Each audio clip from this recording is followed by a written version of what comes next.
Right. Hello, everyone. Thank you for coming. Thank you. Thank you. Hi, everyone. Good evening. Good evening. I see some familiar names. It's good to see you all. I wish I could see you in person, but webinars kind of funky style.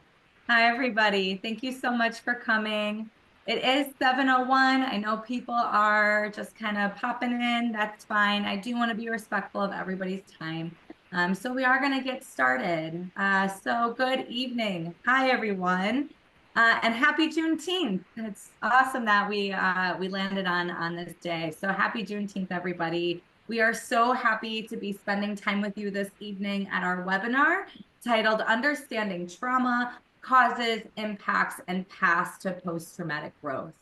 This webinar is brought to you by NAMI, Cook County North Suburban, Melissa Popovich, a licensed clinician social worker, certified alcohol and drug counselor, and the founder of Forge Psychology PLLC, as well as the Skokie Public Library.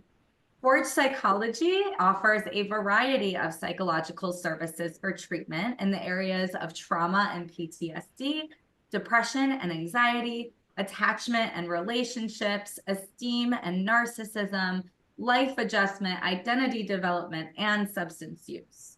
Forge Psychology also offers non-clinical career coaching as well. Before we begin, I would like to take a second to thank the Skokie Public Library for sponsoring this event. The Skokie Public Library will help you discover and learn new things, enrich your life, and exchange ideas with materials, technology, and experiences. The Skokie Public Library is located at 5215 Oakton Street for those who are interested in stopping by. Thank you so much for your support and for making this event happen. We really appreciate your partnership. I am Bree Hoekstra. I am the program director at NAMI Cook County North Suburban. NAMI, or the National Alliance on Mental Illness, is the nation's largest grassroots mental health organization, providing public awareness, no-cost support, and education programs online and in person so that people and families affected by mental health conditions can build better lives. We are a lifeline to individuals and families who do not know what to expect in their difficult life journey. We offer classes and support groups, and we do a lot of local advocacies for mental health. Our programs are completely free of charge and open to those in our community service areas, but we don't turn anyone away who is in need. We are so pleased to have you all here tonight at our 6th webinar in our Mental Health Conditions, What You Need to Know series. This year, each month, mental health professionals will dig deep into a variety of mental health conditions to provide further education, to raise awareness, and fight to end the stigma that surrounds mental health. For our topic tonight, Melissa Popovich will further educate us on post-traumatic stress disorder, or PTSD, specifically related to obtaining a better understanding of the multifaceted nature of trauma by examining its manifestations and differentiating between stress, acute stress, PTSD, and C-PTSD. Melissa will spend time exploring effective treatment options and highlighting concepts of post-traumatic growth. NAMI National states traumatic events such as accidents, assaults, military combat, or natural disaster can have a lasting effect on a person's mental health. While many people have short-term responses to life-threatening events, some will develop longer-term symptoms that can lead to a diagnosis of post-traumatic stress disorder, or PTSD. NAMI National also states that PTSD affects around 3.6% of the US adult population, which is equivalent to approximately 9 million individuals. Melissa states that trauma is a pervasive experience that can have profound effects on an individual's psychological, physiological, social, and emotional well-being. Understanding its nature, its causes, and its impact is crucial for effective intervention and support. This webinar is designed to foster a compassionate and informed approach to addressing trauma and promoting pathways to recovery and growth. We will leave plenty of time at the end for Q&A, but if you have questions throughout and you would like to type them in the box, in the Q&A box, please do.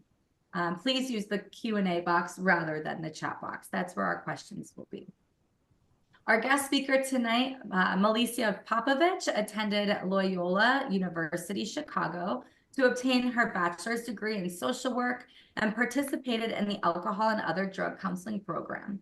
Milicia also attended the University of Chicago to obtain her master's degree in social work. The majority of her professional training and experiences has been centered around supporting patients in their trauma and substance use recovery process. Most recently, she acted as the Associate Director of Compass Health Center's Trauma Partial Hospitalization Program, or PHP, and Intensive Outpatient Programs, or IOP.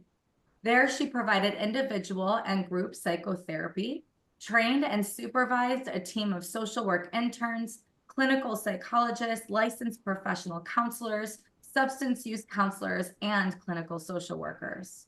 Her approach is often integrated and in-depth oriented to support a patient in connecting with a holistic understanding of themselves within the context of their environment. And we are so pleased to have her here tonight to further educate us on this ever important topic. So I'm honored to welcome our guest speaker tonight, Milicia Popovich. Thank you all. It's a pleasure to be here. It's my first time doing anything like this with NAMI, but I could say that growing up, it's always been an organization that I had turned to for questions and curiosities before my budding career. So I appreciate so much the space and the time to share the things that not only I know, but that I love to do. So this evening, we'll be talking about trauma.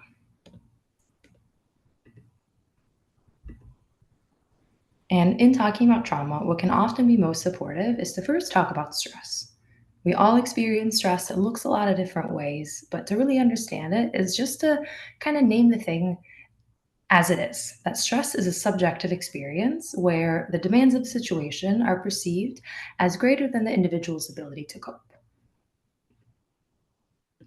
And symptoms of stress can oftentimes look a lot of different ways, whether it is things that we find ourselves doing more or less of. Maybe we have more headaches, more tension in our body, difficulty concentrating. Maybe we don't really eat very well or hold down food or look to food as comfort. So the symptoms of stress can be pretty profound. They can be emotional, psychological, behavioral, and just helpful to keep in mind. And when stress happens, it impacts the brain in a couple of different ways. This explanation is a little bit simplified because Lord knows it gets so much more complicated the deeper you try to read into it.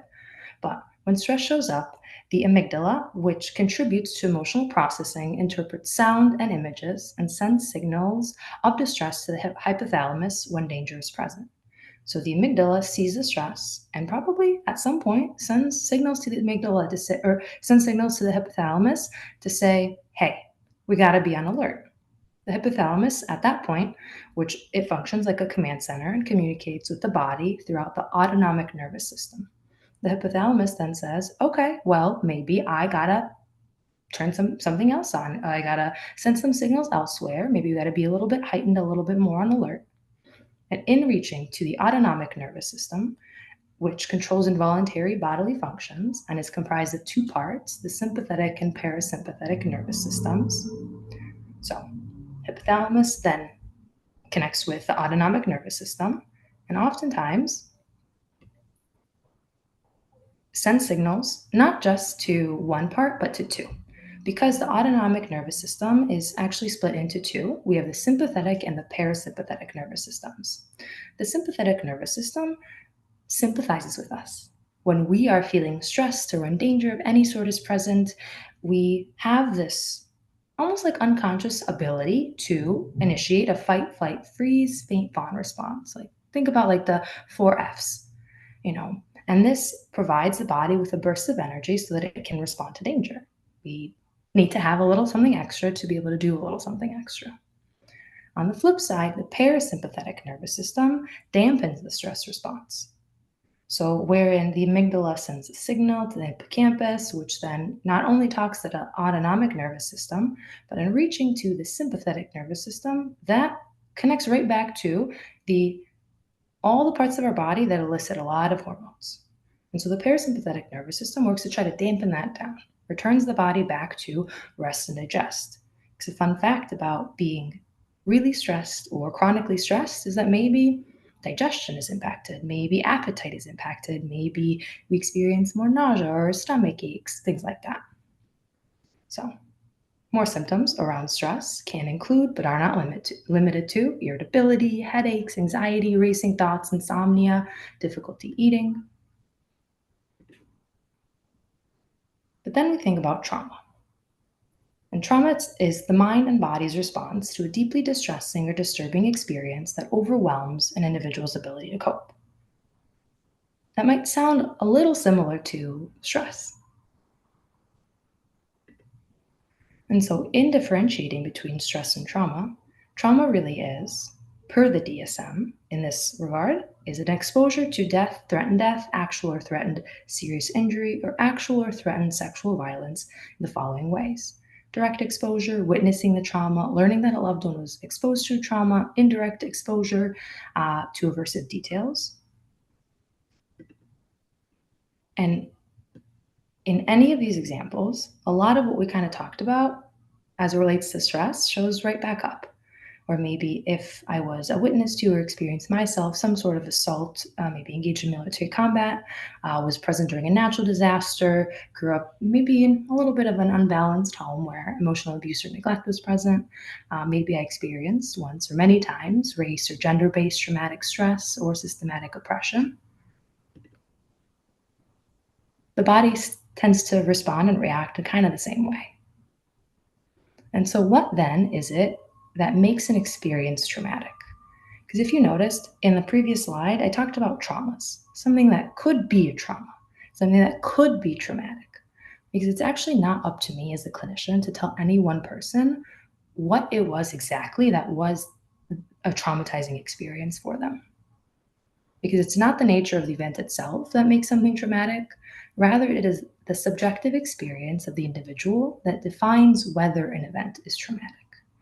And this occurs on the basis of a couple of things. There are individual factors involved, uh, could be things related to the brain, maybe past traumas or past adverse experiences, could be some biological vulnerabilities. There could be event factors, how close or far away I was to said event, both emotionally and physically. Factors after the event.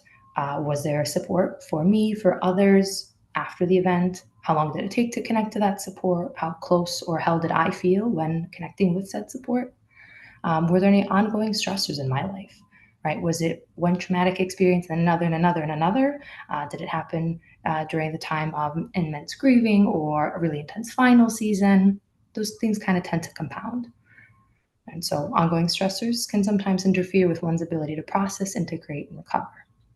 And the SNS remains activated, the sympathetic nervous system, which keeps the body and the mind in survival mode.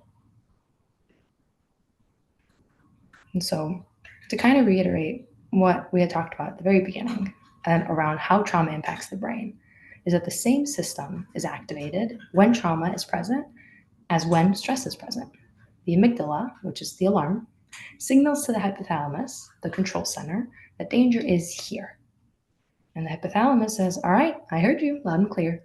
Let me activate the sympathetic nervous system, kind of like the gas pedal of a car, which signals to the adrenal glands to release epinephrine, adrenaline. That's why sometimes when something a little bit shocking, a little bit sudden happens, you feel maybe a little bit shaky, like your breath catches, and maybe you feel a little bit tension in your body. That's very, very normal and happens very automatically. It's kind of like the thing that allows you to maybe move away from a ball that's about to hit you, but you didn't even realize that you saw the ball coming in the first place. And in this way, the body becomes ready to fight, flight, freeze, faint, or fawn. So, as adrenaline subsides, because there's always a little bit of a downturn, the hypothalamus activates the HPA axis. The HPA axis helps to keep that gas pedal pressed down, so helps to keep the sympathetic nervous system on by sending signals back to the hypothalamus that danger continues to be present, initiating the release of even more hormones, especially cortisol, which we know as the stress hormone. So it becomes this this feedback loop. The more I see this, the more stress I feel, the more one hormone is here, the more it initiates the activation of another thing, releases more hormones, and here we go. And so when trauma happens, when a traumatizing event really does occur, the cortisol levels in our body don't fully fall because the parasympathetic nervous system, it's kind of like the brake, doesn't get to fully dampen the stress response. The body stays revved up and on high alert. And in this regard, the brain fails to recover.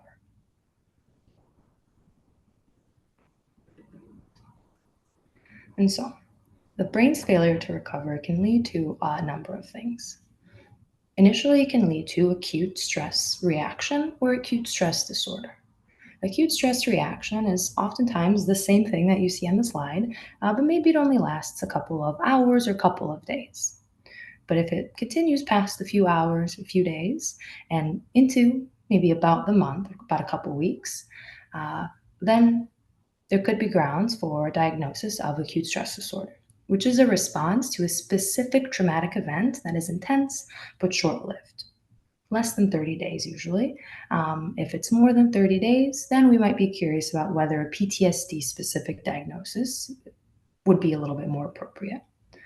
And so, symptoms of acute stress can include, but are not limited to, increased feelings of anxiety, of fear, of helplessness, nightmares or flashbacks, dissociation, disconnection from physical being, avoiding reminders of trauma because that experience in and of itself is activating.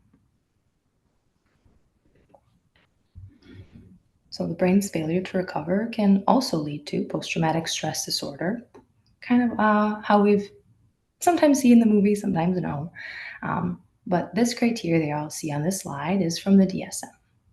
And so, in order for someone to be diagnosed with PTSD, they have to meet the following criteria.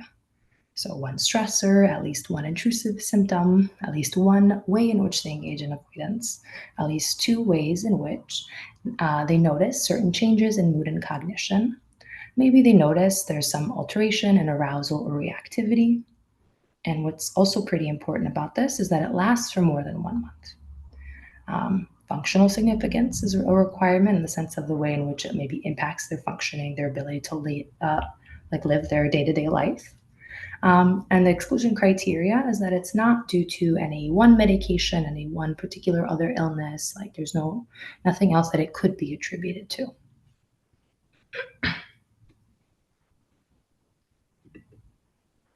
The brain's failure to recover can also lead to complex trauma. And oftentimes, the result of prolonged or repeated exposure to a trauma can lead to this more complex, complicated experience of life. Currently, this is something that's not included as a diagnosis in the DSM. Symptoms may include, but are not limited to, difficulty regulating emotions, negative view of self, others, the world, interpersonal challenges, hypervigilance. And so something too that oftentimes maybe distinguishes PTSD from complex trauma at baseline is how many of this specific criteria can this individual or does this individual meet? Sometimes it's only some, so it might not be grounds for a full PTSD diagnosis, but it's not to say that they have not experienced a trauma, have not been traumatized by something, or that they wouldn't benefit from some sort of like trauma related intervention. And so I would say that most often it's, like kind of like the criteria that dictates it. But that's the DSM and it's not indicative wholly and exclusively of the person's experience. So, in thinking about intrusive symptoms are recurrent, involuntary, and intrusive memories. So whenever we're going about our day, sometimes this big memory shows up in our mind and we're like, oh, okay, this is weird. I don't want to think about that. Maybe we try to shake it off. When it relates to trauma, these intrusive memories really are connected to that maybe one particular experience of trauma. Nightmares associated with said trauma or other traumas experienced, flashbacks, or psychological or physiological reactions based to cues. So trauma-related cues sometimes have a stimuli value that elicits and evokes a really unpleasant reaction because it reminds us of our experience, how we felt, what happened, what showed up, maybe what we witnessed, stuff like that. And two, something that I think could be helpful to bring up is the difference between an intrusive thought and a flashback. So, intrusive thoughts, uh, most people get them at some point in life, right? It doesn't have to be connected to a specific trauma. It's just like an intrusive thought, like, okay, why is this bad memory showing up? Or why am I getting distracted by this thing that I want to do later? I got to focus. And so, an intrusive memory in this regard is a memory associated with a past experience of trauma, but the individual can and has remained connected to the present moment despite the memory that has showed up. And so they can kind of say, okay, that's just a memory, like let me just not right now. Whereas a flashback, though just as, if not even more so, distressing than an intrusive thought, flashbacks are actually far rarer in occurrence than intrusive thoughts. And because flashbacks, it's kind of like what you see in the movies when all of a sudden something shows up, a trauma related cue has been encountered, whether internally or externally, and the person all of a sudden almost like loses touch with the present moment. That it's not that I'm thinking about the trauma, it's rather, oh my God, the trauma is happening all over again right now. I am unsafe. I'm seeing this thing. I'm back in this space. I am back as this person. I'm back with this person. And so that can be a little bit just tough to deal with in that moment because of the loss of almost like that connection to the present. Changes in mood or cognition is another one of the like four criterion, the symptom clusters rather of PTSD. And these are negative changes in mood and cognition related to memory, beliefs, mood, and ability to connect to the present moment or remain connected, which oftentimes maybe results in more frequent dissociative experiences. And so maybe the memories that I feel more connected to are far more negative or intense in nature.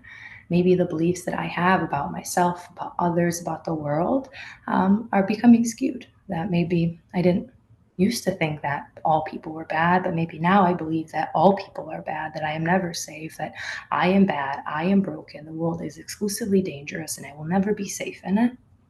And right, and thinking about thought, emotion, sensation, how all of them impact one another. And so, of course, maybe our mood will be impacted as well. Maybe I feel more depressed, more down, more upset, more irritable, more angry. And also, maybe I feel less joy, less happy, less calm, less content, because maybe those kinds of things become difficult to tolerate. And maybe I experience more dissociation. I feel less connected, not just to the present, but to my own physical being. The body kind of has a hard time sometimes making us believe that just because we're feeling something, it does not mean it's happening right now. The body sometimes functions and not it is or it isn't, it's now or it's not. And so that can kind of promote those experiences of dissociation, of disconnection from the present, from the body, from the moment, from the environment.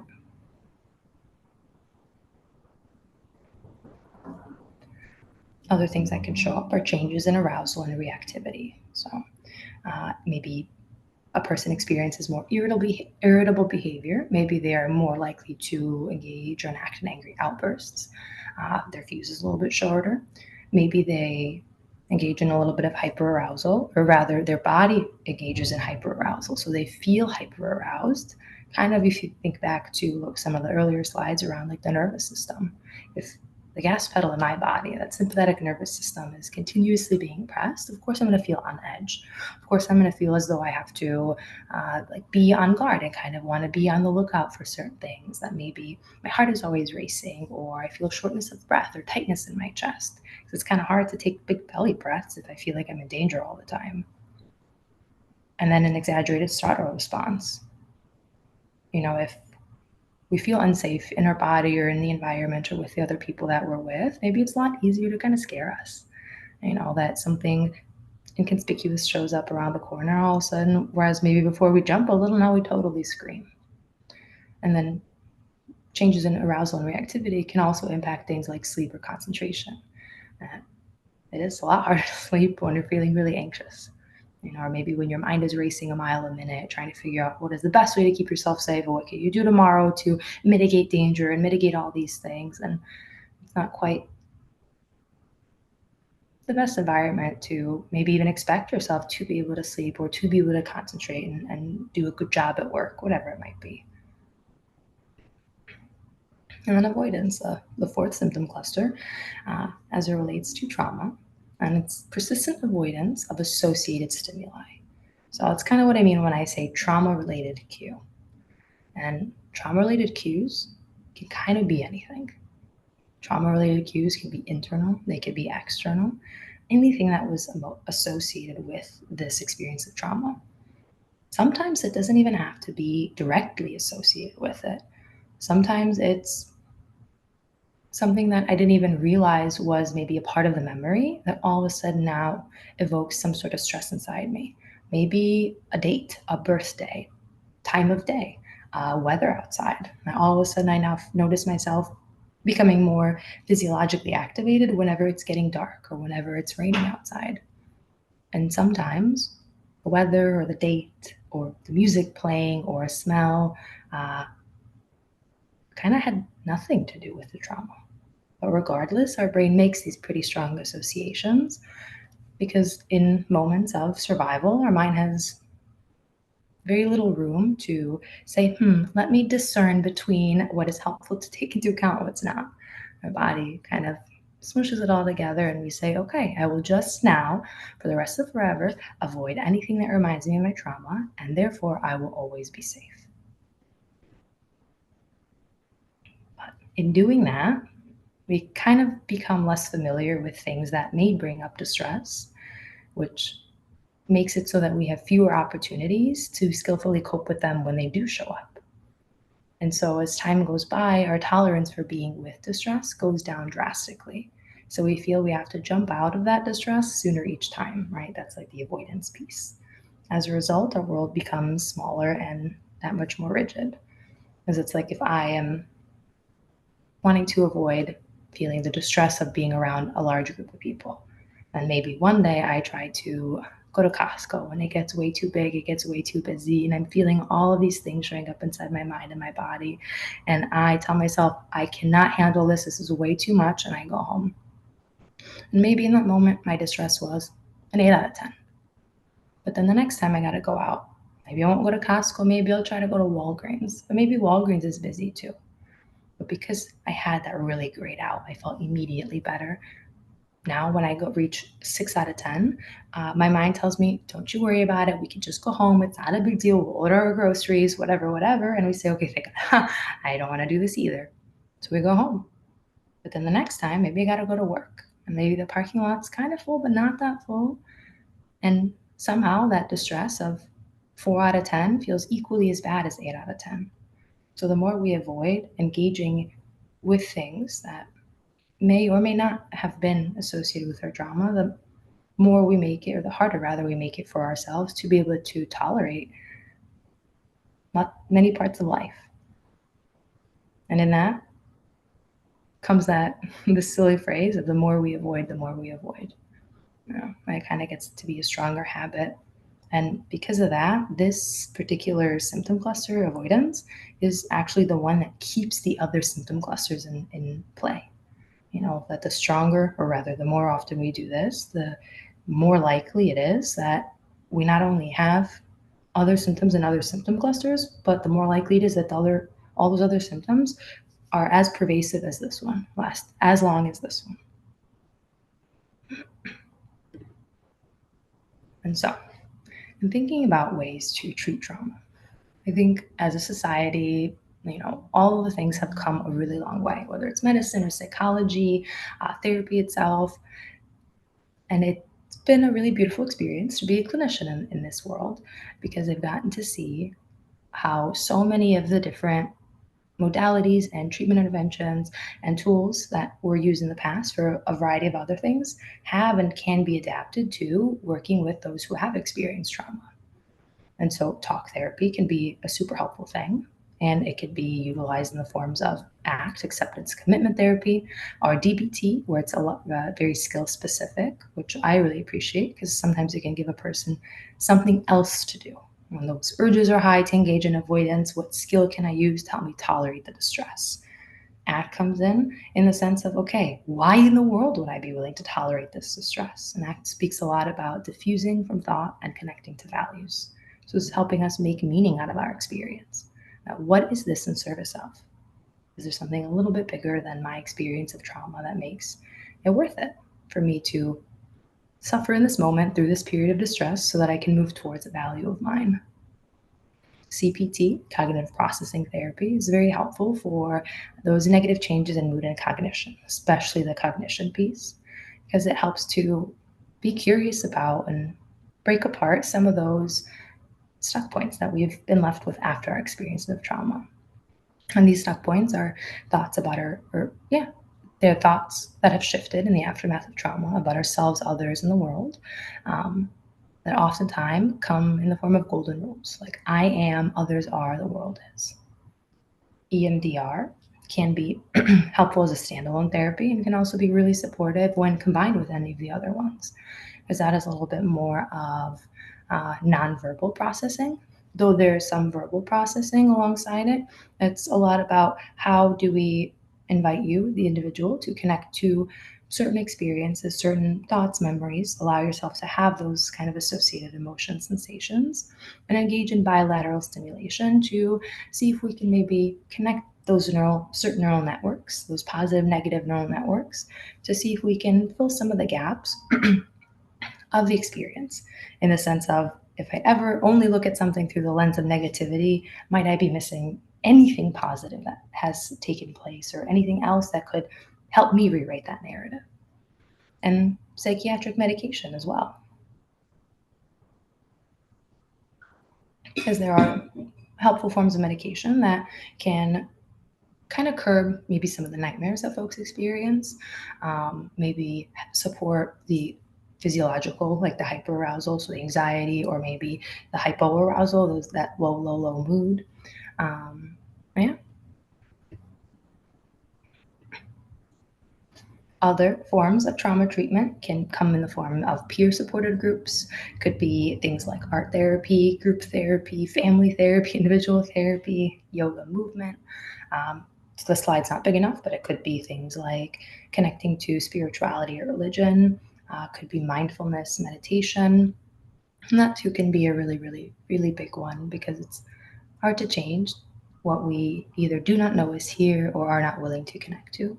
And that's where mindfulness can be a super supportive approach to kind of shifting our own relationship, not only with our thoughts, but to sensation itself.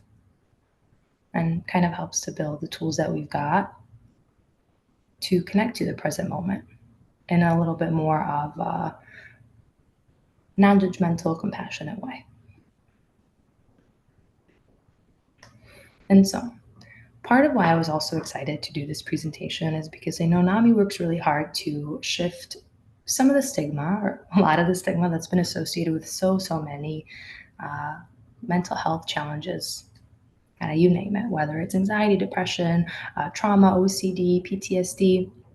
I know that NAMI has worked an incredible amount to create more space for there to be open dialogue, for there to be greater connection between and amongst people and professionals. And it's really cool to kind of see that, because it's connected to these next 3 slides in its own very neat way. And so, historically, psychiatric sciences have focused mainly on the negative impacts of trauma on mental health. Trauma was seen as a key factor in the development and worsening of mental conditions. However, the potential positive outcomes of traumatic experiences were often overlooked. And I know this sounds truly like an oxymoron, but oftentimes when growth does happen, it's due to a challenge. Nobody said what kind of challenge. It doesn't only have to be a positive challenge for growth to be had. It doesn't only have to be a negative challenge either. And it's a little bit more, kind of like tunnel vision, if we only say that only negative things in life will always only bring negative things in life. And so folks had been doing a little bit of research. And in these recent decades, with the concept of resilience, research began exploring the positive consequences of trauma. And so it was hypothesized that negative experiences do not necessarily, or always, or exclusively lead to negative effects. And the introduction of PTG, post-traumatic growth, further expanded this notion by examining the positive outcomes of trauma and the factors that may facilitate or hinder this growth. And so, what has been really, really neat about learning so much more about this particular study and what this means for maybe how we, as whether it's peers or family or friends or clinicians, show up for those who have experienced trauma, it's that these folks have worked hard to distinguish resilience from post-traumatic growth. That sometimes resilience can be seen of, I am doing this in spite of. The post-traumatic growth could be seen at, I am doing this because of, and not just the negative things. Because post-traumatic growth is defined as the positive psychological changes resulting from struggling with trauma or highly challenging situations. This growth occurs alongside, and not as an alternative to, the negative psychological effects of trauma. Post-traumatic growth includes positive changes in self-perception, interpersonal relationships, and life philosophy. It can lead to increased self-awareness and confidence, a more open attitude towards others, greater appreciation of life, and the discovery of new possibilities. And so I think that it's been, a beautiful way to, again, differentiate resilience from post-traumatic growth, to kind of create space for all the hard work that folks do in themselves by themselves. And so much can come from challenge. That lots of times, not even a flower or a plant will flower or bear fruit if there isn't some sort of stress involved.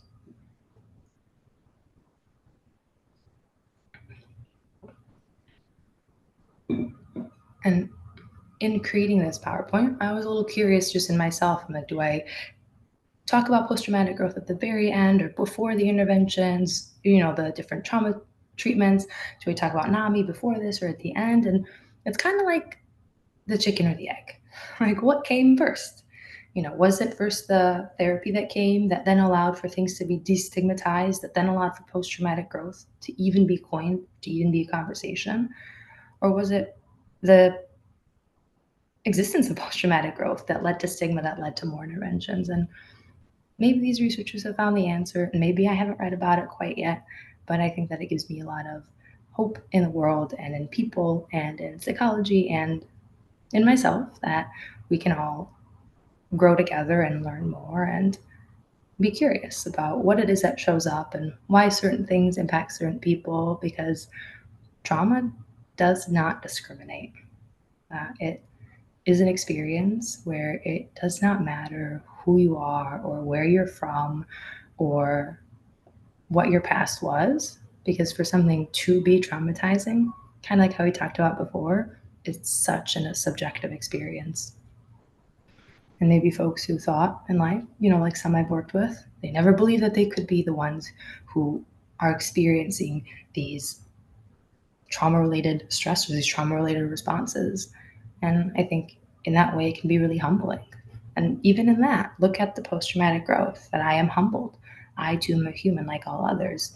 Maybe that allows for more common humanity, more connection between others, maybe a shift in worldview, but in a positive way. If I'm not that different from others, maybe others are not that different from me. Which kind of gives me hope around. Maybe it helps with discrimination related issues that sometimes we face as humans. And so I think I just want to, thank NAMI for all of their hard work, because chicken or the egg, I know that they've worked really hard to reduce some of that stigma, and I think it has allowed for these kinds of conversations to happen, and for these researchers to even be able to coin the term post-traumatic growth, because psychology hasn't necessarily existed forever. People have found ways to move towards values and make meaning out of their experiences and connect with community and create space from their thoughts, before I've been around in this world.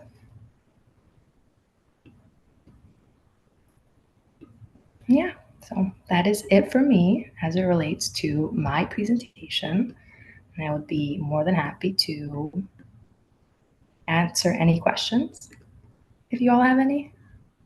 Thank you so much, Melissa. I appreciate that little end segment that you said about I mean, the chicken and the egg. I mean, I feel like you just got me thinking about that. Like, what comes first? And sometimes, when you go to therapy or when you go through treatment, you realize some things that you haven't realized before. So, that made me think. So I appreciate that and all the kind things you said about NAMI, obviously. Thank Yeah. you. Yeah. Thank you. We do have some questions in the chat box already. So I know if you continue to have questions, if questions pop up, please type that in the Q&A feature at the bottom, and I will facilitate that conversation. So the first question that we have is, you mentioned EMDR. Can you describe that more? What exactly is that? Yeah. So eye movement, so, in thinking about EMDR, like it's considered bilateral stimulation, and sometimes it can come in the forms of if you're doing it with a therapist in person, they might give you these little zappies or they might ask you to do this kind of bilateral stimulation. Maybe it's going to be an event where you follow my fingers, but that is trying to connect together two different neural networks. The neural networks in the brain are just synapses that have fired together long enough to make a road. And when trauma happens, sometimes those synapses, what used to be maybe one road, has split apart. And so we are, without realizing, missing important parts of the context, important parts of the information. Mm. And so EMDR can exist in a couple different ways: EMD, EMD little r, and EMD big R. And the presence, or capital or lowercase, of the R, it's the reprocessing portion. And so, what if it's not there? We are trying to reprocess something very, very, very specific. If it's little r, we're trying to reprocess, desensitize ourselves, reprocess certain images around a specific theme. And then big R is we are open and willing to whatever it is that our mind carries us to, whatever thought pattern neural network might show up that we then are trying to reprocess. And so, which one of the EMD, EMDR, little r, EMD, big R you choose, rather, I wouldn't say you choose to do solely. I would hope that maybe the therapist would be a guiding light in terms of which one is more or less helpful given the context. It can be very, very helpful to rewriting the narrative or eliciting some memories that we hadn't necessarily considered or had, devalued in the experience of, life stressors and stuff. So kind of think of it like a zipper. That's so interesting. Can you do that virtually as well as in person? Yep, absolutely. Do you notice that some people typically do EMDR alongside of a different type of therapy, or is it something that you can do on its own? You can do it on its own, and you could do it alongside something. I found that it can strengthen like the initial intervention, whether it's like ACT or DBT or CPT, if you do also do EMDR. But the caveat with EMDR is that you cannot do it with a person who is dissociating. If they are not here, if they are not in full body, if they are in full mind, then what is it that you are, reprocessing or desensitizing? And so oftentimes I've actually worked with folks whose therapists have sent them to me because they're trying to do an EMDR, but the person can't handle the things that are showing up because it can be a very physiologically and emotionally evocative experience. Like not only am I remembering the memory, but I'm feeling all the feelings. I'm experiencing all the sensations. And with those who maybe have a little bit of like lower distress levels, a harder time emotionally regulating or turning to other tools. Sometimes that's just like we're butting up against the brick wall, and it's not anybody's fault. It's just sometimes you got to do one type of therapy only to then strengthen yourself enough to do another, also hard type of therapy. Hmm. Interesting. So if I'm if I'm hearing this correctly, it's really it's a good type of therapy for those who may have more mild symptoms versus people who may be experiencing like severe flashbacks or things of Yeah, that nature. Got it. absolutely. Or if they've maybe gotten a little bit of a handle on how to deal with those flashbacks, So then EMDR could Interesting. also be fair. Yeah. Very, very interesting. Okay, next question. It says, I have an adult child with PTSD. What should I do as a parent when he is being triggered? Yeah. I think my initial question is is your adult child in therapy, and are you able at all to communicate with the therapist to see, not in detail by any means, but what is it that they are working on? Sometimes, if the therapist or if the child themselves can share with you, maybe you can support them in their skill development. And skills can be things like, okay, if I'm becoming activated because of a trauma related cue, I need some help grounding. To ground is to intentionally reconnect to this present moment using some sort of stimuli. So it could be our senses, so sight, sound, smell, taste, touch. And so maybe if said child is willing, if this is part of their homework or part of what they're trying to grow their distress tolerance, then you as the parent could, okay, what do you need to ground? Let me get that for you. Do you need an ice cube to hold in your hand? Do you need some sour candy? Do you need a glass of ice cold water? Or maybe do you need a cup of coffee or a cup of tea so you could focus on those senses? So I know that it can be a very hard line to walk. It's very, very hard to see someone be really activated. And in right, intention is different from impact. Sometimes if we overly cater to the things that they don't want to do or trying to make them feel better, trying to get them out of their distress, might we be unintentionally also colluding with avoidance? So it's just thinking, how can I support this person that I love so much in widening their window of tolerance? I kind of think about it as like a window to a house, but that hasn't been open in a long time. And you're not going to rip it open. You're going to break the window. But also you gotta jiggle it, or else it will never open on its own. So that's where sometimes that like kind of community like support can be really, really helpful. Like, okay, let's take a break, breathe through this, do some mindfulness together, breathing exercises, whatever. But yeah, Well, sometimes and it's speaking hard. of community too, NAMI also offers free support groups for family members. And we have quite a few family support groups. We have one on Monday, one on Tuesday, one on Saturday. That's now a hybrid in person and virtual. So if you need support yourself, you can always attend one of our family support groups. And we also have a family to family class too, if you want to learn more about mental health conditions and resources and things of that nature.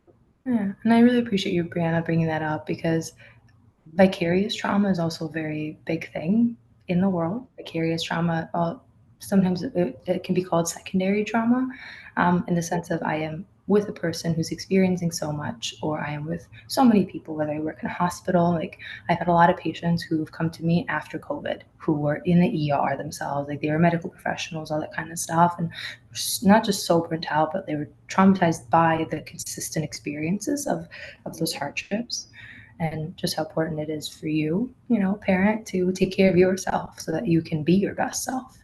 So you can't separate you from the experiences of your child, not because you love them any less, but because sometimes some things are not yours to hold. Mhm. Absolutely. Compassion fatigue is real for sure. Okay, let's see. Next question. Somebody is asking for you to go further in the definitions of fawn.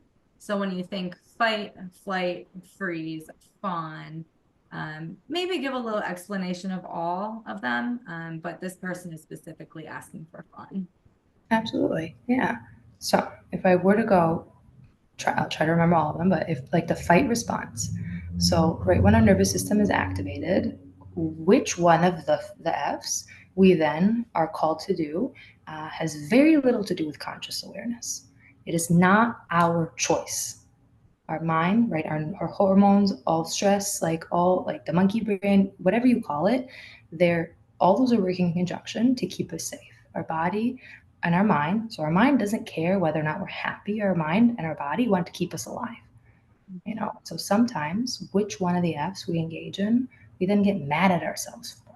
So I just really want to say that because it is not a conscious decision. Our brain is assessing for danger in ways that our conscious awareness sometimes isn't even processing. Mm. So the fight response, if our mind deems it so, is literally maybe physically fighting somebody, but maybe it's also verbal altercations. Sometimes when turned inwards, though, it could be negative self-talk and a lot of like being really mean to ourselves or like discluding or disregarding really vulnerable parts of us. So in that silly regard, it can kind of go both ways. And so if we think flight, it is okay. I need to leave the situation. I need to run away. I need to not be here. Maybe you end a conversation. Maybe you physically leave the space.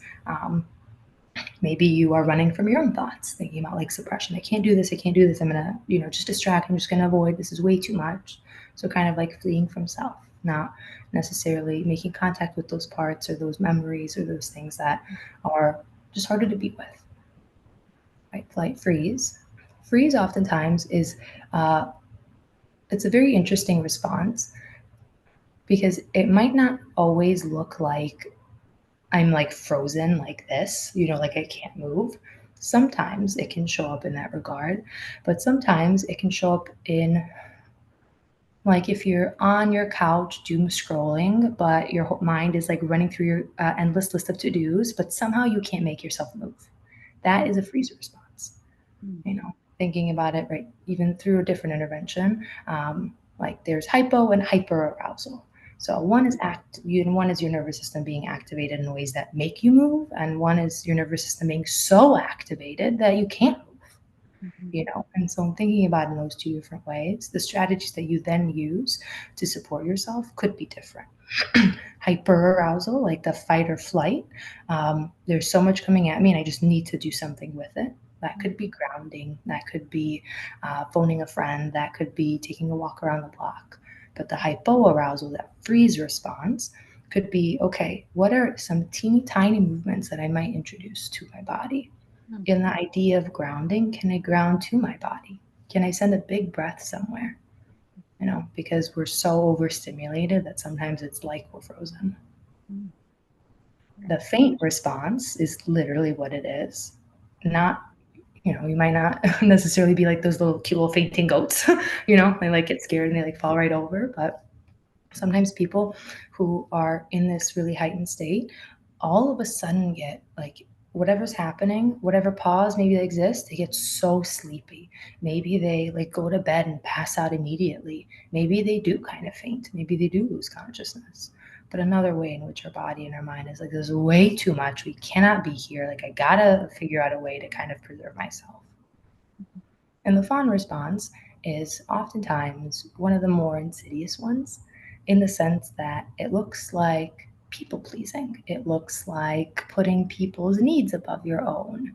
In the moment of trauma, fawning could look like going with whatever the person or people or situation is telling you to do. Even though you don't want to, even if after the fact, you're like, I can't believe I did this. I'm so pissed at myself. Remember what I said. It wasn't your conscious choice, right? It's not. And so fawning then can become avoidance really easily. And like it could be hard to parse through because it can look like taking on so many tasks because I want to make sure that I'm presenting myself in the best light so that everybody really likes me, so that I don't ever have to come into contact with this thought that I now have, this belief about myself that I am broken, that no one's ever going to love me and I will always have to prove my worth. Right. So sometimes the fawn response can show up in that way. Thank you so much. I love that you say, it's a subconscious decision, right? So giving yourself grace, I'm sure, is a very massive part of the recovery journey there. I'm sorry, I did accidentally skip a question, and I do think that this is related to the movement therapy, blank and the abbreviation, but it says, are there rates of success? There are rates of success. I don't know them off the top of my head by any means, but it's truly just like anything else in the sense of for some people it works great, for some people it works okay, and some people maybe need a little extra support with something. Mhm. And so they have done a really good job making it what it is. It's been around, I would say, for at least 20-ish years. I think there are almost like two versions of it, and like two schools of thought around it. So a lot of research, a lot of stuff has been put into it, and it's gotten to a point where insurance will cover EMDR therapy from a licensed clinician. So I think Oh, that still stands. It's like the clinician has to be licensed, the mhm. social worker, counselor, psychologist kind of stuff. But insurance will also, most of the time, I can't say promise always, insurance is hard to deal with, but most of the time will also cover. So, Wow. That's incredible. It's making me want to try it. Um, One of the questions does say, I know it's controversial, but what do you think of MDMA as a treatment for PTSD and C-PTSD? yeah, and that's right. I do have my CADC, certified alcohol and drug, other drug counseling license, and that was some of the cool stuff that we got to learn in school in terms of like, right, what does it look like when someone abuses certain drugs, and what does it look like when those drugs are utilized in really helpful forms. I think the only the hardest thing like with this, like with so much else, is finding a safe and trained person to do this with, that sometime, or rather a lot of the time, especially since like the decriminalization, like legalization of like weed and stuff like that, folks will tell me, oh, I do this to help myself because it helps me feel less anxious, right? In feeling less anxious, might you also increase, but might you also be increasing dissociation or like avoidance of like distress? So what then have we done? Right? So I think a lot of things can be really helpful, but again, certain people, and the most important thing is that it's done in a safe place with a trained, competent person. I don't think, or at least not in the state of Illinois, that it can be a clinician. I don't even know in the state of Illinois if there is a program, you know what I mean, that like I could sign up for to like learn those kinds of things. But we've I was able to just learn a lot about different studies for like psilocybin and MDMA, and ketamine, around how helpful they have been to folks with more persistent forms of like depression and PTSD. Excellent. Thank you. Okay, let's see. Sorry, I didn't read this one out of time. So this is more of a statement, but I feel like we can ask it as a question. So it says, you raised an issue about communicating with my child's therapist. They won't speak with me, and it's so frustrating. I'm wondering if this means the therapist won't speak or the child won't speak. If you wouldn't mind clarifying that, or maybe you have a better understanding. You want me to read it again? No, it's okay. I'm just thinking. Yeah. Yeah. And like I feel for you. I think it's really hard to not have the full level of communication that maybe you desire or that you feel like you need. Um, Not to say you haven't tried, but just even being direct with said child around, how can I support you? How do you want me to support you? What feels helpful to you that I can do? Mhm. And this person did clarify. So let me restate. So it says you raised an issue about communicating with my child's therapist. The therapist won't speak with me, and it's super frustrating. So do you have any tips on maybe how to manage that? Yeah. I think that you had said that this is an adult child, and right, by law, ROIs have to be signed, so a release of information where the said child like signs one for you, and like that this person, therapist entity, like can talk to you, and then oftentimes the person who signs is also telling the person or like writing it to what extent and what about, because sometimes you can only share like limited information, like appointments, or sometimes you share full information, so I would just be curious, if your child is willing to sign an ROI for you. Thank you for that. This person said, when the trauma is triggered by the same person, what can I do? Hmm. So if it's okay that I ask a clarifying question, so like is the trauma is triggered by the same person in the sense of, you experience the trauma with that person, and now whenever you are with that person, you feel really activated. While we wait for that response, I'm wondering maybe you can tell us kind of the difference between avoidance and setting boundaries.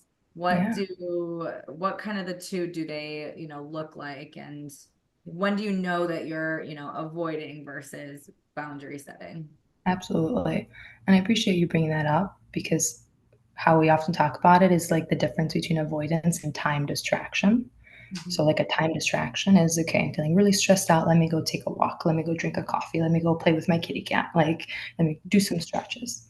mhm, And at the end of the day, like, there's always this little itty bitty voice inside ourselves that tells us the intention of what we're doing. What is the intention? mhm, Is truly your intention with a time distraction to take a break and come back to it? mhm, Or is your intention with a time distraction to, find another reason or an excuse to really not have to deal with this thing at hand? mhm, And the same concept kind of applies to boundary setting. Is it a boundary that does honor your values? Is it something that takes into account the other person to as contextually appropriate, right, as that can be?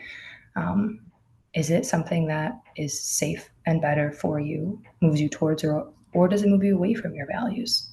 Is it something that is helping you grow or limiting your growth? mhm.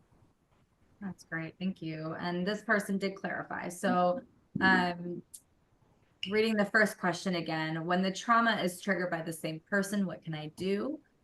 He says he continues to do the action that triggers the trauma. Okay. And so this can be looked at in a couple of ways.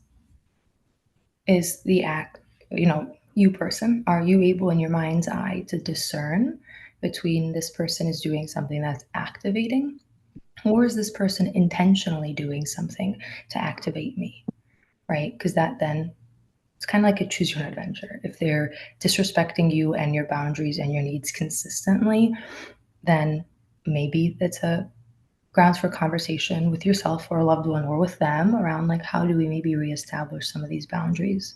Mhm, But sometimes what other people do is going to be activating to us regardless of the boundaries that we set, because trauma related cues are things that like live life with us. mhm, A trauma related cue can be anything, could be what a person says, a name, what they do, could be the event, the name of the street, the time of day, could be a smell, a sound, a color, a taste, like you name it. And so it could be helpful to think, to what extent is, like, if I were to set a boundary against this person and never ever ever deal with said trauma related cue again, how would that impact my life? mhm, Like, if a trauma related cue is the name of a street, is that a neighborhood that you have to go through to get to work? mhm, Can you really avoid that? Or is it a part of town that you could never go to again and it would never impact your life? Some things that are activating, we don't got to deal with. And some things we kind of do. mhm. Yeah, absolutely. I think that may be it for the questions. Let me see. If you do have any more questions, please feel free to type them in the chat box. But I do want to thank you. Thank you so much for your time. Yeah. I know I, for a fact, learned quite a bit. And so I'm sure our participants also learned a lot from you today, Yeah. too. So thank you very, very much for attending and sharing your knowledge, sharing your wisdom. I know we can all benefit from it. So thank you. Okay. I do have some closing remarks before we all go. If you did enjoy tonight's program, you can find more information. We do upload our webinars on our website as well as our YouTube channel. So you can also find more information on our webinars as well as upcoming programs and events at www.namiccns.org. Our next program is going to be held on July 24th.